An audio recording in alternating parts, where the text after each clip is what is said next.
the mark of a true metropolis, of a true strong region, and we have that right here, is that we must have a strong, efficient, effective, and reliable public transportation system.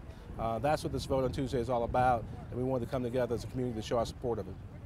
Okay, if the transportation penny doesn't pass, what's going to be the outcome Sure. for CMRTA? Well, it will pass. It will pass, and I think this community has shown, and our council has stepped up, as has Richland County, to show that we're going to make sure we sustain a public transportation system. But it's more than making sure we have a bare bones budget to maintain what we have here. This is about changing the face of public transportation.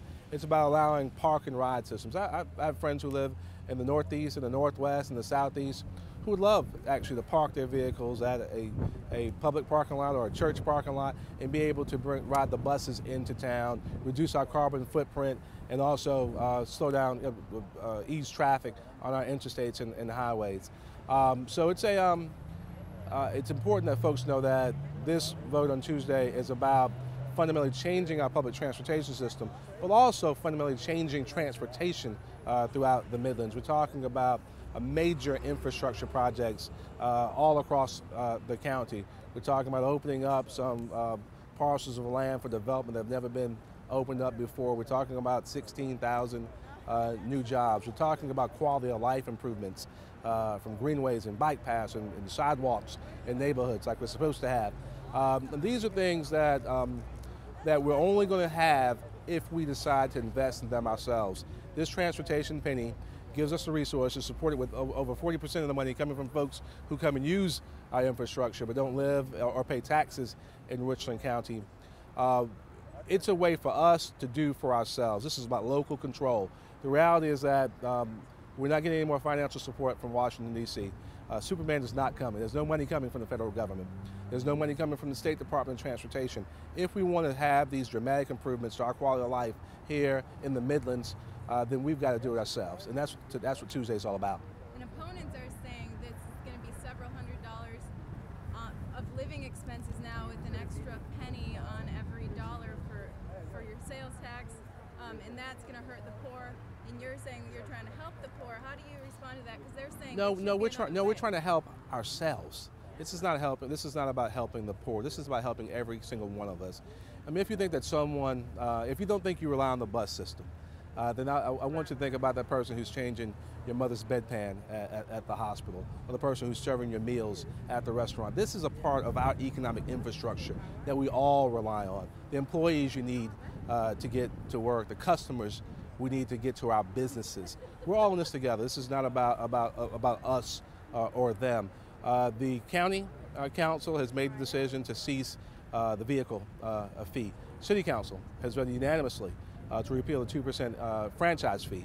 So everyone will benefit significantly if this passes on Tuesday. It's not a question of the costs to each family. This is a democratic society, a federal republic in which we all chip in for the common good. The reality is that what if we don't have a transportation system? I will tell you that every single economic development prospect that we're chasing right now would not come to Columbia, wouldn't come to Blythewood, wouldn't come to lower Richland County or to the Midlands for that matter, including Lexington County, if we didn't have an active and vibrant public transportation system. It is an important part of the economic infrastructure of any true metropolis of the 21st century. Is there any other way of improving CMRTA without raising taxes? Well, you know, it's so important to understand, and this is something that the critics love to raise. These are citizens voting. This isn't county council making a decision. This isn't the city council or some ambiguous authority making a decision. This is giving citizens a right to make a decision. That is the cornerstone of a democratic society. If 50% plus one of the citizens don't believe this is a good idea, then we don't do it. If a majority of citizens think it is, then that's the way things happen in democracy. There'll be a number of big decisions to make on Tuesday. This is a major one. But I'm not sure how those of us who espouse the democratic principles that this country was founded on 236 years ago would suggest that having a democratic vote of the citizens of this county is a bad idea. We need to hear what the people think. And I strongly feel that the people will speak up on Tuesday, and they'll speak in favor of progress. This transportation penny means that we will have safer roads. We have the second most dangerous roads in the entire state of South Carolina here in Richland County. We will have a thriving public transportation system, not bare bones, but one that we need. And we'll have some major quality of life improvements, and all of it under local control. That's what we need.